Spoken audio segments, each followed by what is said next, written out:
It's a pleasure to be in Korea again.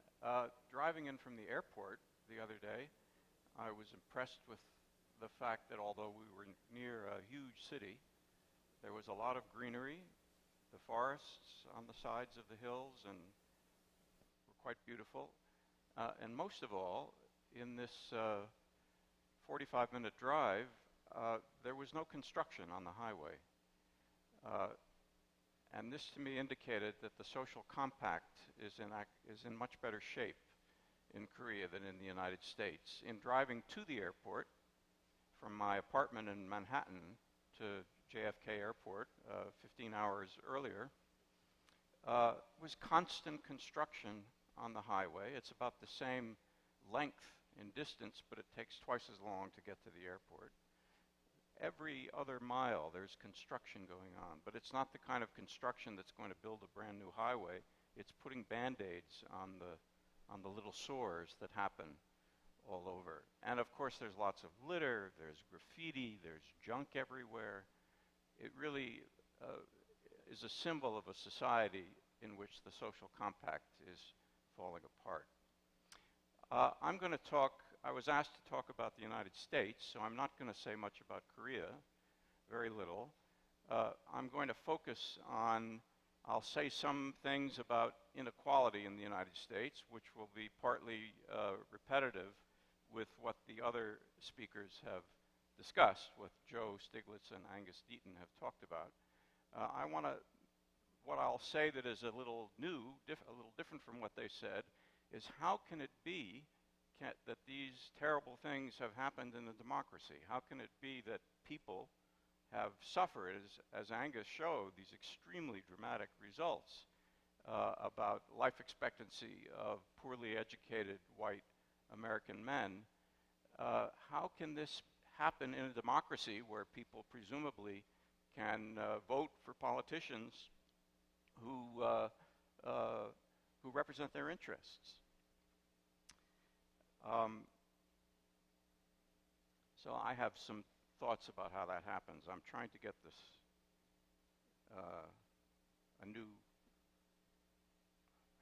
I can't get this to work, to advance the screen.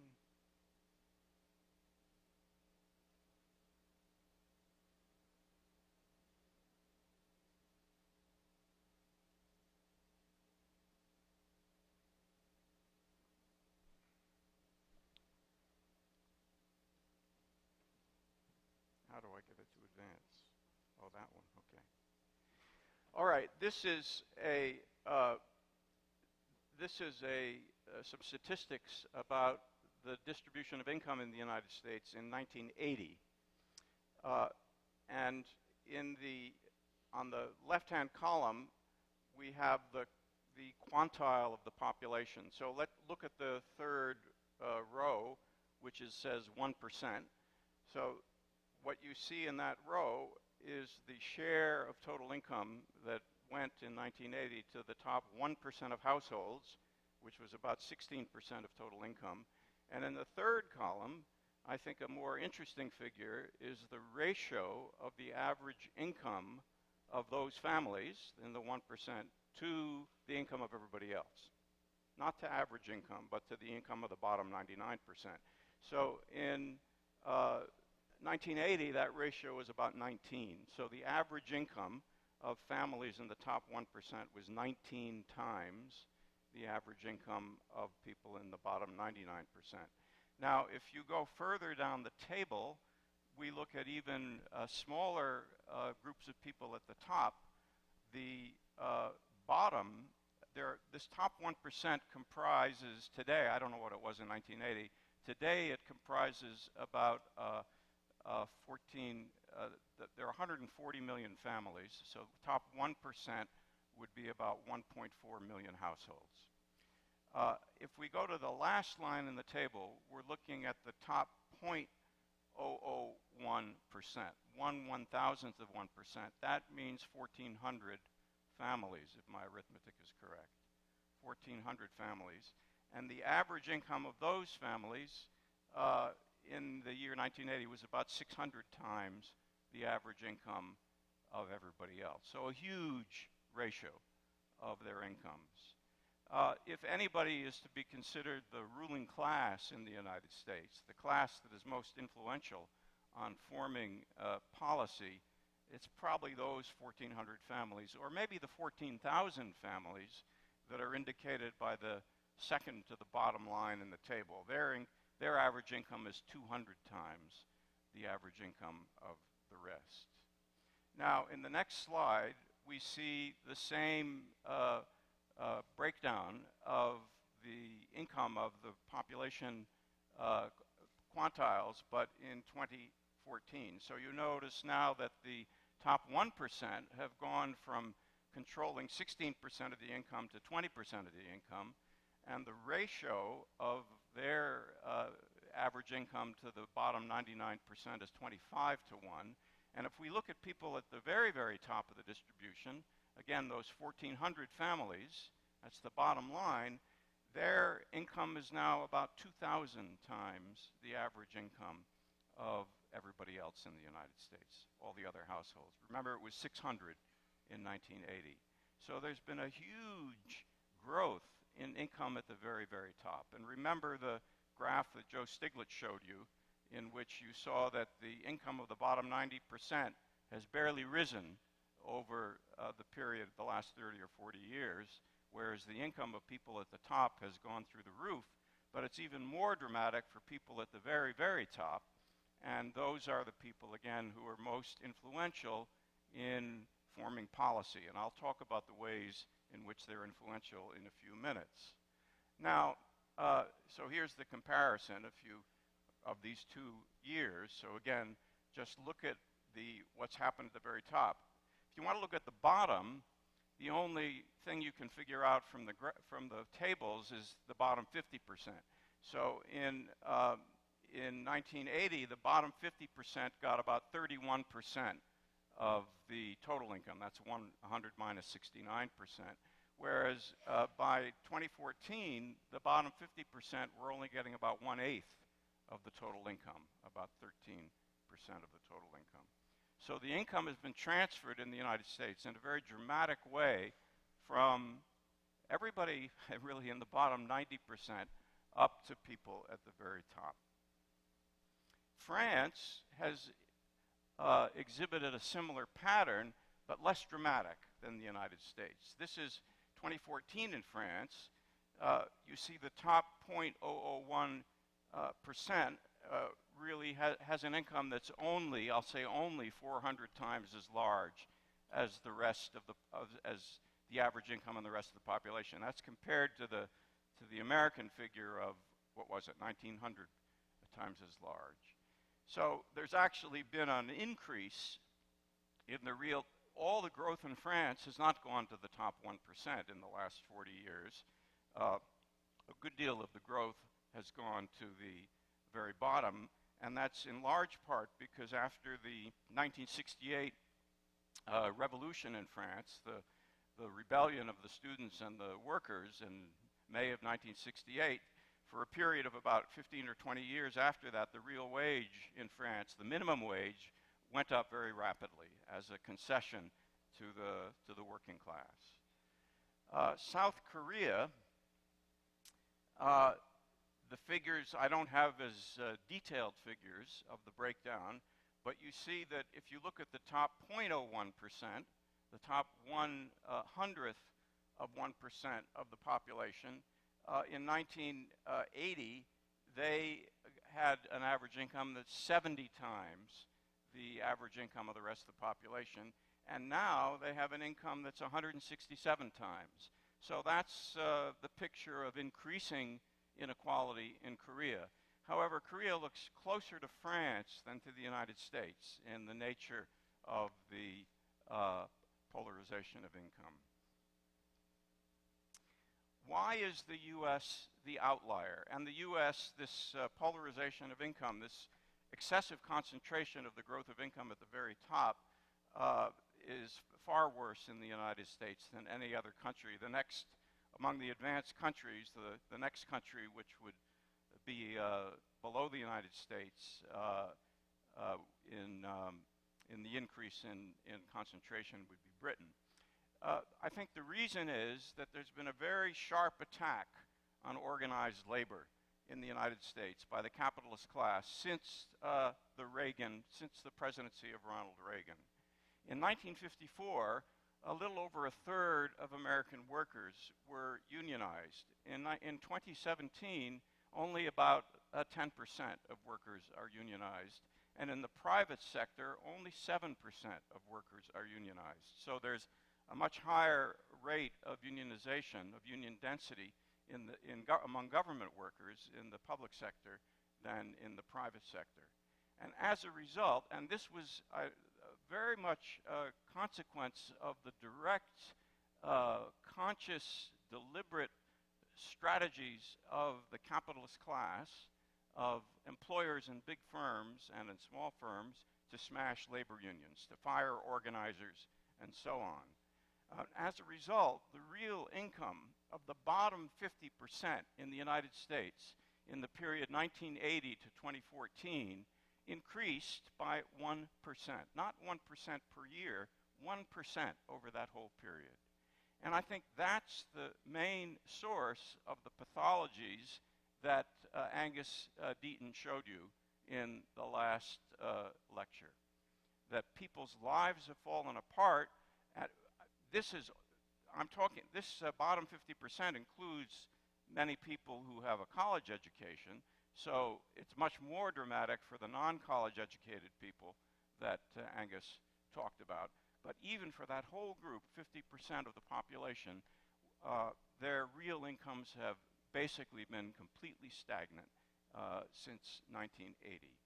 And I think that's the source of the anomie, while at the same time people see on television programs, through advertising, through the media, what the American family is supposed to look like, how they're supposed to be consuming, how a normal person or a normal family should appear in public. And they certainly don't have lives like that. One of Adam Smith's comments was that one of the important things about having a decent life was being able to appear in public without shame. That is to say, being reasonably well dressed and so on. And that's decreasingly true for people in the bottom 50% of the income distribution. They just can't get the life that they see a well-behaved American family is supposed to have. Is this change due to sectoral shifts, to the fact that employment has shifted from manufacturing to services? I'd say that the comparison with Canada shows that that really can't be the complete explanation, or maybe very much of the explanation at all. Canada has suffered or has sustained the same kinds of sectoral shifts in employment as the United States in this last 40 years, but the union density in Canada has stayed at 31%. It has fallen a little bit. It was 38% in 1980, but it hasn't fallen to 10% the way it has in the United States. Why? Because there has not been this very deliberate strategy of the capitalist class to smash labor unions in Canada. Canada is also more exposed to trade than the United States. 64% of Canada's GDP is involved in trade, whereas in the United States it's much less. So we can't blame globalization as the main cause of the disappearance of unions in the United States. Why is I think I did this one. There has been an onslaught of right-wing ideology in the United States, and that has been, I think, one of the major contributors to the disappearance of unions. The government is incompetent. That's the propaganda. The government is inefficient. Gregory Mankiw, who's a conservative Harvard economics professor, writes editorials or op-ed articles in the New York Times and the Wall Street Journal in which he argues that government productivity is zero. If the government spends money on something, it is as if the money wasn't spent at all. Taxes are theft. That's the current position of the Republican Party in the United States. Raising taxes on high earners will reduce their productivity and hurt everyone through stopping the trickle-down effect. So these ideas are very prevalent in the United States. They're spread through the media, they're spread through talk radio, they're constantly, you're surrounded with these ideas because I think largely that these people at the very top spend money to propagate these ideas. I think there are three consequences of this extreme concentration of income at the top in the US. One consequence is the immediate one, that if so much of the income weren't going to the very top, there'd be more income for the rest of the people. There'd be more, if the rent seeking were stopped, there'd be more income to be spent on public goods and on everybody else. The second reason is that, of course, imagine if you're in these 1,400 households whose average income is 2,000 times the income of the rest of the people in the United States, you're going to be willing to spend a good deal of your assets, of your income, to try to protect that income from being taken by the government, right? And so you do lots of things to preserve your income. The obvious things you do are that you try to influence legislation through financing political campaigns of conservative politicians who will vote to protect your wealth. Also, you hire lobbyists to try to influence, to write the laws and give them to politicians and to influence politicians to write laws to protect your wealth. The third thing you do is you spend a lot of money on the media.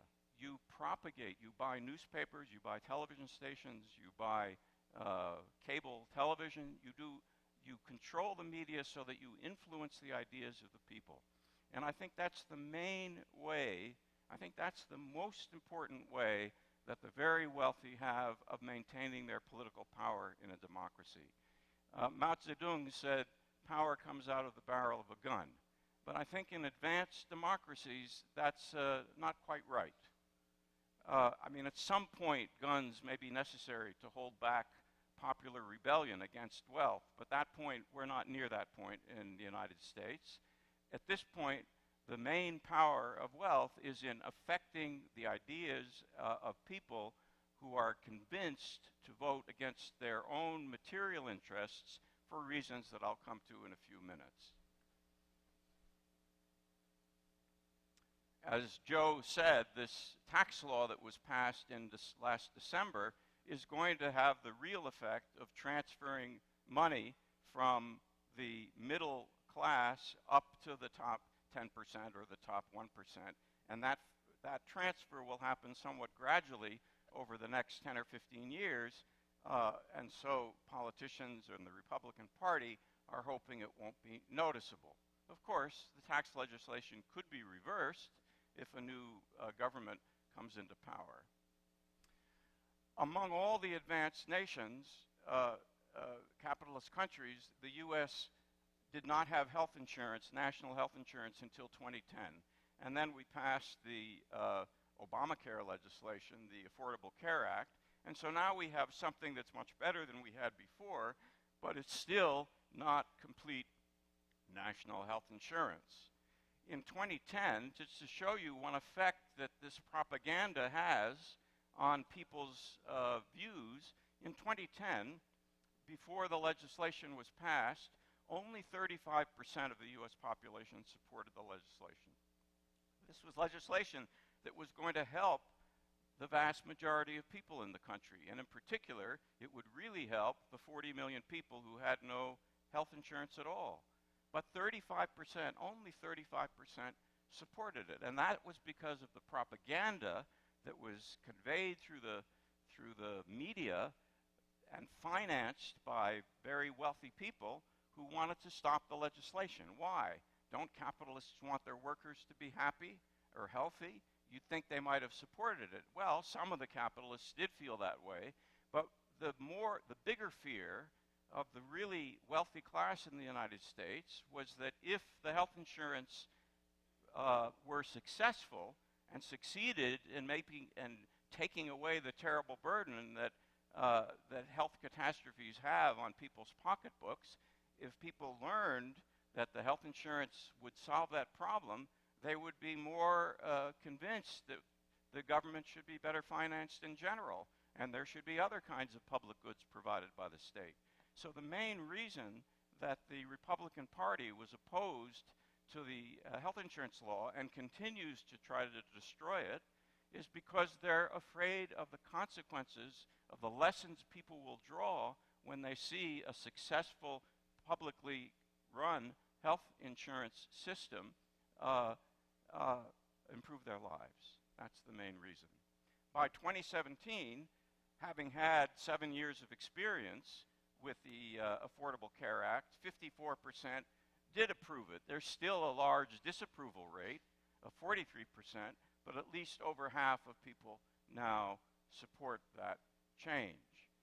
Global warming is another example of the extremely anti-science and and know-nothing policies of the Republican Party and the conservatives in the United States. In 2016, only 37% of Americans worried a great deal about global warming. And virtually all people who vote for the Republican Party do not believe that global warming is caused by man-made, is caused by anthropogenic sources, by carbon emissions due to industrialization. Why? Because Republican politicians virtually all say that global warming is fake science. And the leader of this ideological obfuscation is Donald Trump. What does the Republicans stand for and against, the Republican Party? It's against the belief that global warming is a problem and is man-made. It's against national health insurance. It's for more religion in the schools. It's against public schools and for taking away money from public schools and privatizing education. It's against income taxation and estate taxation. It's against science. It questions the value of college education, and it's against gun control. And you know the lack of gun control in the United States gives rise to thousands of deaths every year by guns. Why does the Republican Party then receive about half the votes? I mean, we can quibble about the number, but it's approximately in every major election receiving about half the votes. I think it's because of the failure of the Democratic Party to protect the livelihoods of relatively uneducated workers. The vulnerability and what's the trick whereby the Republican Party gets the votes of those of a large number of those people? It's the vulnerability of the white working class to racist and nativist appeals as an explanation of their economic plight. These ideas are propagated, as I said, by right-wing television, radio, the press, as well as right-wing politicians. And these ideas are everywhere present in the United States. The main conduit, I believe, and I'll say it again, is not through lobbying and through financing elections, although those certainly have financing the election of right-wing politicians. That's not the main conduit. In fact, just to comment on financing, Hillary Clinton had a much bigger campaign chest than Donald Trump, but she didn't win the election. So I think the main thing was not the financing of the right-wing candidate, which was not that great. I mean, the old capitalist class in the United States did not like Donald Trump. The Bushes didn't like him, and so on. But nevertheless, he won the election. I think the main thing is the fact that right-wing money has been used to take advantage of the racist and nativist ideas in the white working class to get them to vote against the Democratic Party. Racism was not eliminated with the end of slavery. It's persisted in the United States with a vengeance. And in fact, there's a new book out called Deep Roots, written by three young political economists, which argues that the racism in the United States originated not so much with slavery as with what the South did to continue being able to exploit black workers after they were freed from slavery.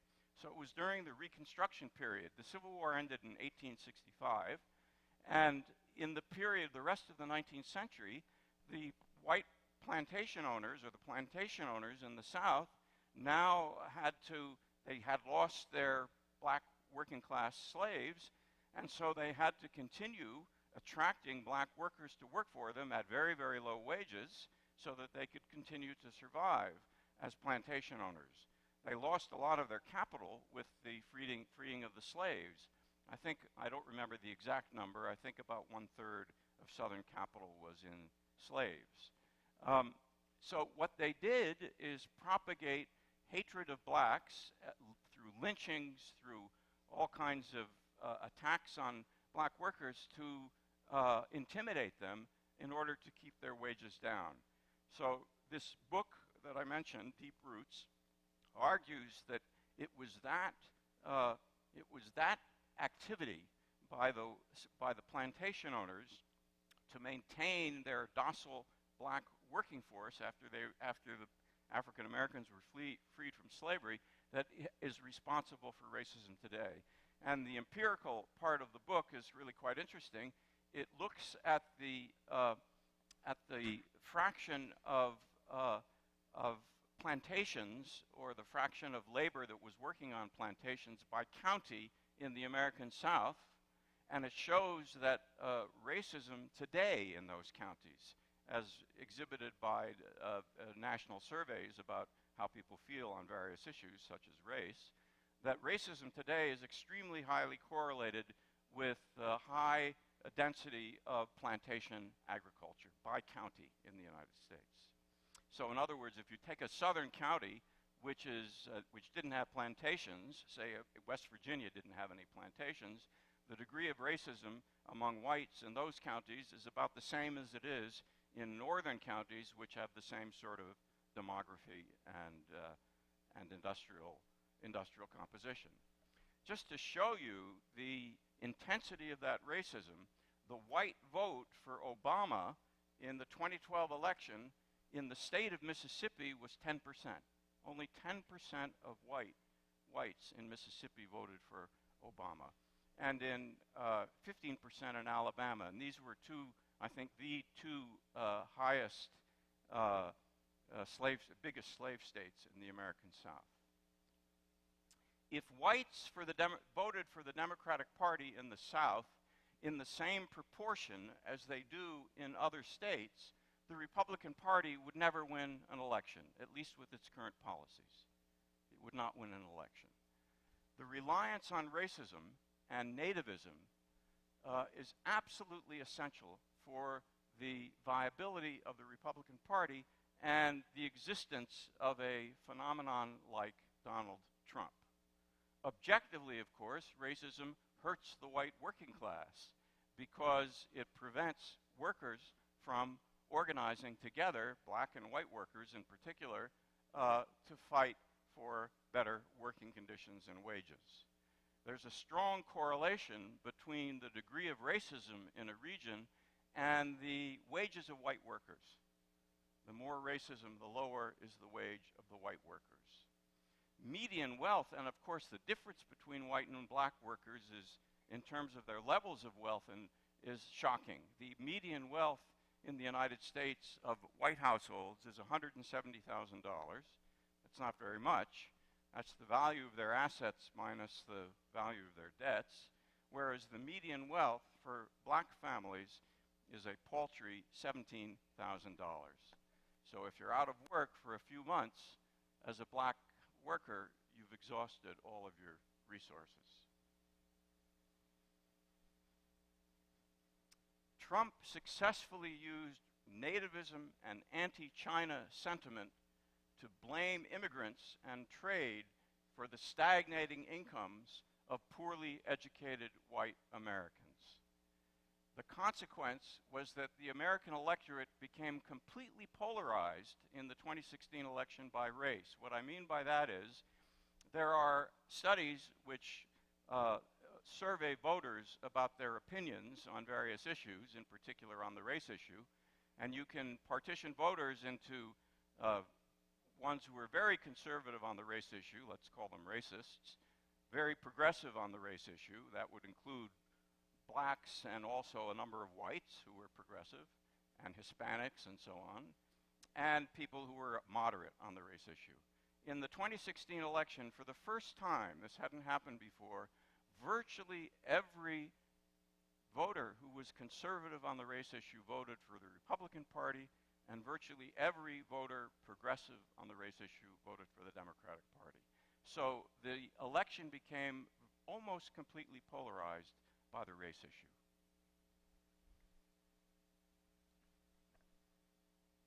In other words, what I've been saying is that the cause of American discontent is the stagnation of incomes over the last 40 years and the insecurity of jobs. The explanation for this phenomenon by the Republican Party is not that the American capitalist class is grabbing all of the profits and rent-seeking. It's not that the CEOs in the United States make on average 300 times the income of the average worker, much bigger than in any other country. It's that the explanation they offer, that Trump offers, and the Republicans in general, is that African Americans are getting all the benefits of the U.S. welfare state. These undeserving people who don't look for work are getting all the benefits. That's false. That immigrants are taking jobs. That's also false. And that imports are putting Americans out of work. It's in part true, but it's not the explanation of the insecurity, of the economic insecurity, which the bottom 50% have suffered from. The effect of this propaganda is to polarize the U.S. electorate into a nativist, racist Republican polity and a liberal, anti-racist Democratic polity.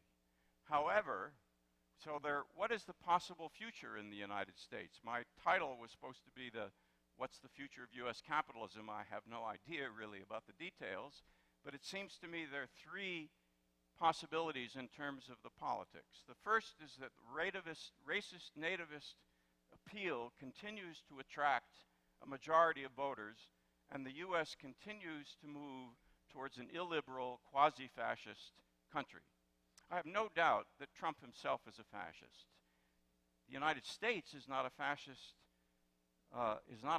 country yet because we have institutions that thus far have been pretty good, in particular the courts. But I don't know how much longer that would last. I don't know if that would last another 4 years under Trump. The second possibility is that the Democrats will succeed in winning votes from the disillusioned white workers and eventually make life more secure for them through economic reforms, of which the most important reform recently has been the healthcare legislation. And the third possibility is that there's cyclical political power going back and forth where the American system of the separation of the legislature from the executive prevents meaningful reforms from being passed. I don't think anyone can predict which of these futures will occur. There are too many unknowns, including, first, the outcome of the Mueller investigation about Trump's collusion with Russia. Secondly, the conflict with North Korea. Thirdly, the insecurity of the European Union and possible global economic consequences if the European Union continues to face crisis. Fourth, increasing stresses due to climactic volatility, global warming. I might say with respect to the North Korea issue, of course, I'm sure South Koreans were very relieved that Trump and Kim are now patting each other on the back and treating each other like great friends. And I feel relief too. It's much better to have that kind of relationship between them than to have them talking about wiping out each other by pressing their nuclear buttons. But I have absolutely no confidence that the Trump administration will be able to negotiate a successful resolution of the Korean problem, of the nuclearization of North Korea, because they're totally lacking in knowledge, they're totally ahistorical, they have tremendous hubris and arrogance. I just can't imagine that they can bring this to a successful conclusion. What should the left do in the United States? I think I have to speed along.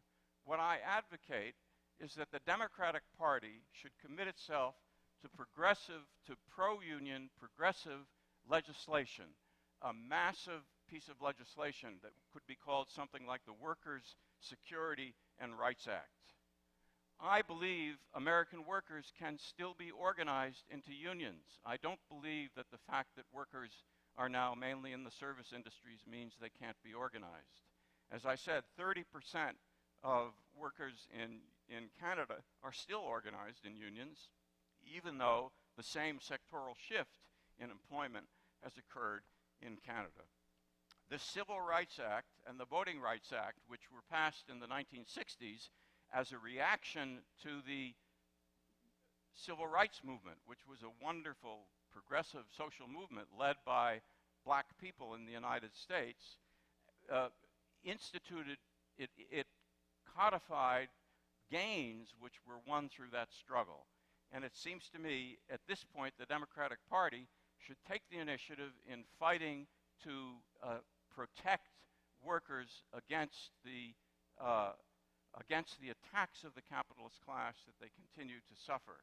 And I think only something like that is going to bring white workers back into the fold of being anti-Republican Party and of voting in their own material interests. So we could call that a National Workers' Rights Act. I think it's the main way to improve the security of white workers, and hence to begin to reverse the terrible stagnation of their real material conditions that have occurred. So we can think of this act as sharply increasing the federal minimum wage, protection for workers organizing unions, mandated paid holidays for workers and parental leave for child care, national daycare centers for working parents, legal protection of the closed shop, and increased federal aid for public education. Now, a lot of these things have already happened in European countries. I don't know what the extent of these welfare policies are in South Korea, but they're very weak in the United States, and I think that's the thing that's necessary to do. Americans now work about 1,780 hours a year. Germans work 1,360 hours a year, and we know the German economy is doing very well. Koreans work even more than Americans. So I think both Koreans and Americans should be able to reduce their working time, have longer vacations, more relaxation, and yet maintain or even increase productivity. The Republican Party will never help American workers. Their single economic goal is to enrich the capitalist class. Now, you doubtless have parties in Korea whose single economic goal is to enrich the capitalist class. But I don't think you have the particular problem that the United States has of being able to harness racism to get lots of working class people to vote for that party. That's the sense in which I think the American problem is not the same as the Korean problem. There's more similarity between the American problem and the European situation, where the European native working classes have been successfully propagandized, in some countries especially, to be very much anti-immigrant. But I don't know what the lessons for this terrible failure of the American political mechanism are for Korea. Thank you.